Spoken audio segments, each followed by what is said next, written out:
ओम शांति। अव्यक्त मुरली रिवाइज 5/4/83। सार।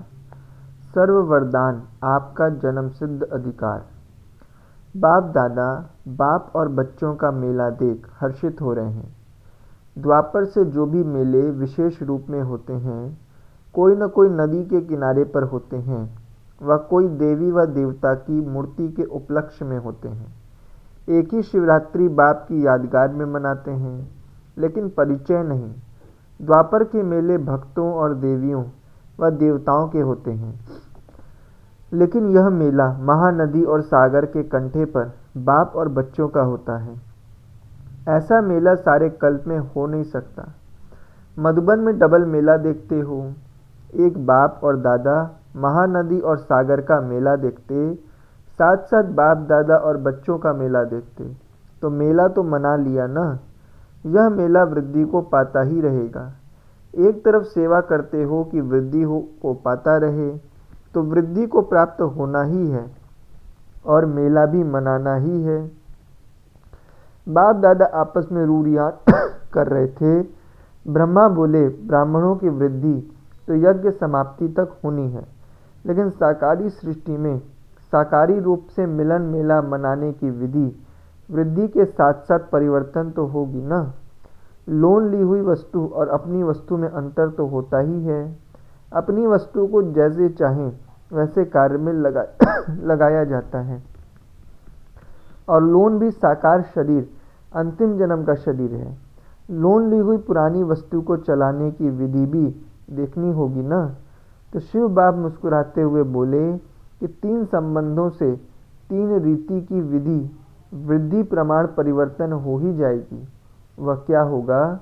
बाप रूप से विशेष अधिकार है, मिलन की विशेष टोली, और शिक्षक के रूप में मुरली, सदगुरु के रूप में नज़र से निहाल, अर्थात अव्यक्त मिलन की रूहानी स्नेह की दृष्टि।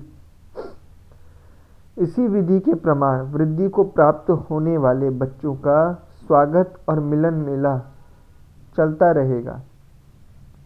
सभी को संकल्प होता है कि हमें कोई वरदान मिले।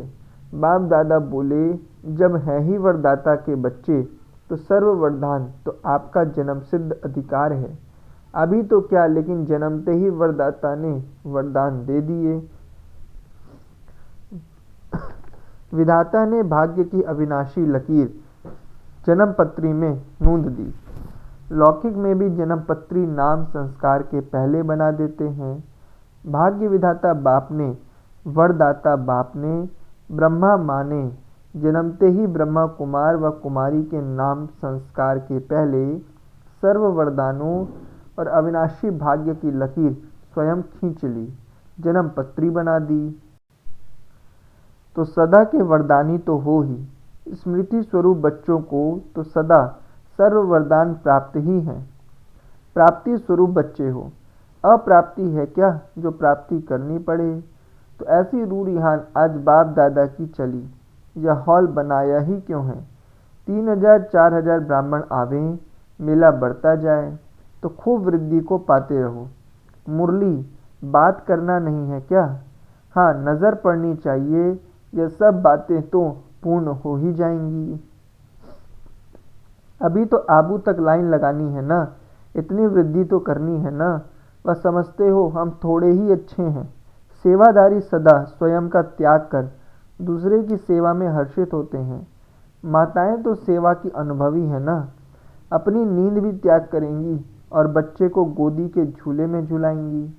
आप लोगों द्वारा जो वृद्धि को प्राप्त होंगे, उन्हों को भी तो हिस्सा दिलवाएंगे ना। अच्छा, इस बारी तो बाप दादा ने भी सब भारत के बच्चों का उल्हाना मिटाया है। जहाँ तक लोन का शरीर निमित्त बन सकते, वहाँ तक इस बारी तो उल्हाना पूरा कर ही रहे हैं।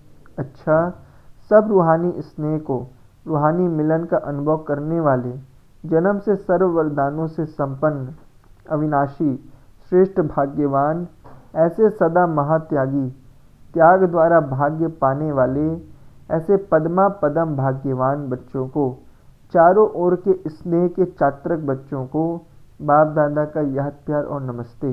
हम बच्चों की तरफ से भी बाबा को नमस्ते। दूसरी मुरली 7483 माताओं के प्रति अव्यक्त बाप दादा के महावाक्य। आज विशेष निमित्त बनी हुई डबल सेवाधारी बाप दादा की स्नेही माताओं को विशेष 2 बोल सुना रहे हैं, जो सदा बाप के शिक्षा की सौगात साथ रखना। एक सदा लौकिक में अलौकिक स्मृति, सदा सेवाधारी की स्मृति, सदा ट्रस्टीपन की स्मृति, सर्व प्रति आत्मिक भाव से शुभ कल्याण की भावना, श्रेष्ठ बनाने की शुभ भावना। जैसे अन्य आत्माओं को सेवा की भावना से देखते हो, बोलते हो, वैसे निमित्त बने हुए लौकिक परिवार की आत्माओं को भी उसी प्रमाण चलाते रहो। हद में नहीं आओ। मेरा बच्चा, मेरा पति, इसका कल्याण हो, सर्व का कल्याण हो। अगर मेरापन है तो आत्मिक दृष्टि, कल्याण की दृष्टि दे नहीं सकेंगे। मेजॉरिटी बाप दादा के आगे यही अपनी आश रखते हैं, बच्चा बदल जाए, पति साथ दे, घर वाले साथी बने। लेकिन सिर्फ उन आत्माओं को अपना समझ ये आश क्यों रखते हो? इस हद की दीवार के कारण आपकी शुभ भावना व कल्याण की शुभ इच्छा उन आत्माओं तक पहुंचती नहीं। इसलिए संकल्प भल अच्छा है, लेकिन साधन यथार्थ नहीं तो रिजल्ट कैसे निकले? इसलिए यह कंप्लेंट चलती रहती है।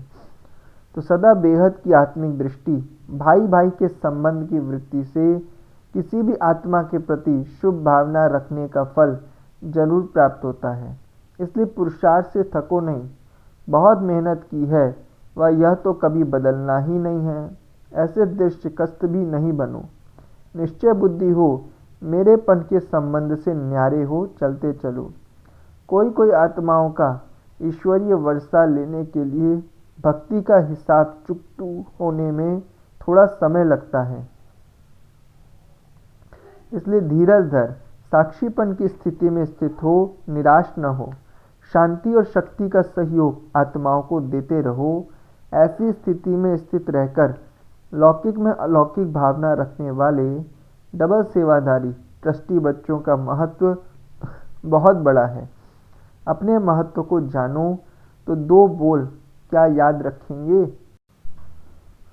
नष्टो मोहा, बेहद संबंध के स्मृति स्वरूप, और दूसरा बाप की हूँ।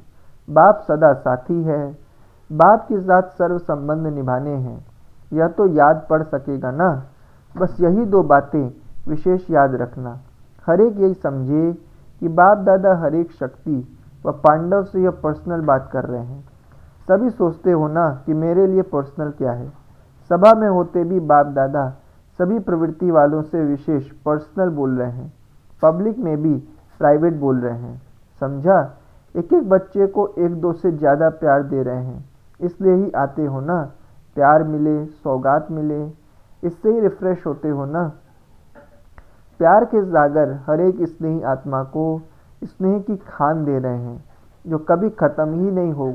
और कुछ रह गया है क्या? मिलना, बोलना और लेना, यही चाहते हो ना।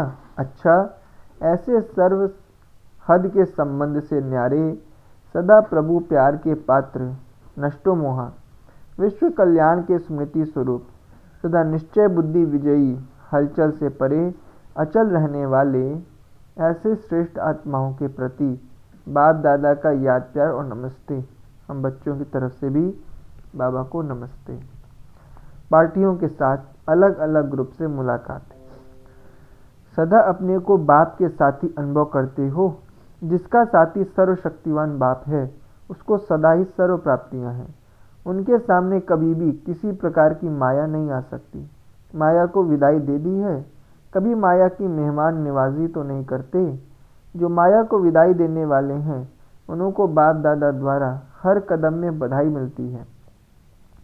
अगर अभी तक विदाई नहीं दी तो बार बार चिल्लाना पड़ेगा, क्या करें, कैसे करें।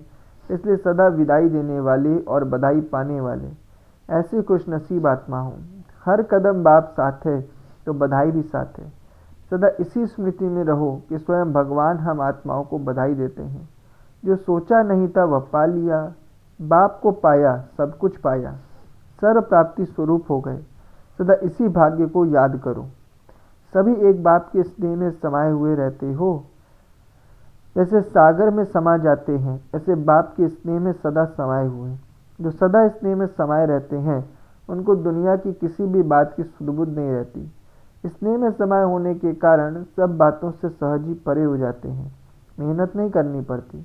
भक्तों के लिए कहते हैं या तो खोए हुए रहते हैं, लेकिन बच्चे तो सदा प्रेम में डूबे हुए रहते हैं। उन्हें दुनिया की स्मृति नहीं, घर मेरा, बच्चा मेरा, या चीज मेरी, या मेरा मेरा खत्म। बस एक बाप मेरा और सब मेरा खत्म। और मेरा मैला बना देता है। एक बाप मेरा तो मैलापन समाप्त हो जाता है। बाप को हर एक बच्चा अति प्यारा है। सब श्रेष्ठ ते श्रेष्ठ हो, चाहे गरीब हो चाहे साहूकार, चाहे पढ़े लिखे हो चाहे अनपढ़, सब एक दो से अधिक प्यारे हैं। बाप के लिए सभी विशेष आत्माएं हैं। कौन सी विशेषता है सभी में? बाप को जानने की विशेषता है। जो बड़े बड़े ऋषि मुनि नहीं जान सके वह आपने जान लिया, पा लिया। वह बेचारे तो नेति नेति करके चले गए, आपने सब कुछ जान लिया। तो बाप दादा ऐसी विशेष आत्माओं को रोज याद प्यार देते हैं, रोज मिलन मनाते हैं। अमृत वेले का समय खास बच्चों के लिए है। भक्तों की लाइन पीछे, बच्चों की पहले। जो विशेष आत्माएं होती हैं उनसे मिलने का समय भी जरूर विशेष होगा ना। तो सदा ऐसी विशेष आत्मा समझो और सदा खुशी में उड़ते चलो। ब्राह्मण बच्चे अपनी बीमारी की दवाई स्वयं ही कर सकते हैं। खुशी की खुराक सेकंड में असर करने वाली दवाई है। जैसे वह लोग पावरफुल इंजेक्शन लगा देते हैं तो चेंज हो जाते, ऐसे ब्राह्मण स्वयं ही स्वयं को खुशी की गोली दे देते हैं व खुशी का इंजेक्शन लगा देते हैं। यह तो स्टॉक हर एक के पास है ना। नॉलेज के आधार पर शरीर को चलाना है।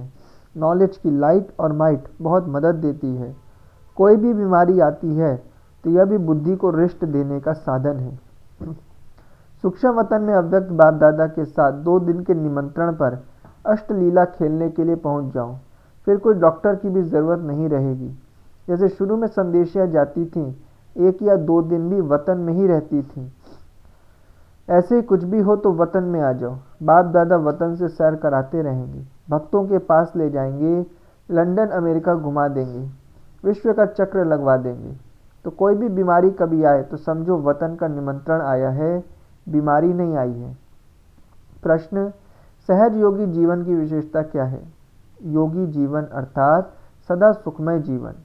तो जो सहज योगी है वह सदा सुख के झूले में झूलने वाले होते हैं। जब सुखदाता बाप ही अपना हो गया तो सुख ही सुख हो गया ना। तो सुख के झूले में झूलते रहो, सुखदाता बाप मिल गया, सुख की जीवन बन गई, सुख का संसार मिल गया। यही है योगी जीवन की विशेषता, जिसमें दुख का नाम निशान नहीं। दूसरा प्रश्न: बुजुर्ग और अनपढ़ बच्चों को किस आधार पर सेवा करनी है? अपने अनुभव के आधार पर। अनुभव की कहानी सबको सुनाओ। जैसे घर में दादी व नानी बच्चों को कहानी सुनाती हैं, ऐसे आप भी अनुभव की कहानी सुनाओ। क्या मिला है, क्या पाया है, यही सुनाना है। यह सबसे बड़ी सेवा है जो हर एक कर सकता है। याद और सेवा में ही सदा तत्पर रहो, यही है बाप समान कर्तव्य। अच्छा वरदान: ब्राह्मण जन्म की विशेषता को नेचुरल नेचर बनाने वाले सहज पुरुषार्थी भव। स्पष्टीकरण: जैसे किसी का जन्म राज परिवार में हो तो बार बार स्मृति में लाते हैं कि मैं राजकुमार या राजकुमारी हूँ। चाहे कर्म रुचि के कारण साधारण भी हो, लेकिन अपने जन्म की विशेषता को नहीं भूलते। ऐसे ब्राह्मण जन्म की ही विशेष जन्म है, तो जन्म भी श्रेष्ठ, धर्म भी श्रेष्ठ और कर्म भी श्रेष्ठ। इसी श्रेष्ठता अर्थात विशेषता की जीवन स्मृति में नेचुरल रहे तो सहज पुरुषार्थी बन जाएंगे। विशेष जीवन वाली आत्माएं कभी साधारण कर्म नहीं कर सकती। स्लोगन: डबल लाइट रहना है तो विघ्न विनाशक बनो। डबल लाइट रहना है तो विघ्न विनाशक बनो। अच्छा, ओम शांति।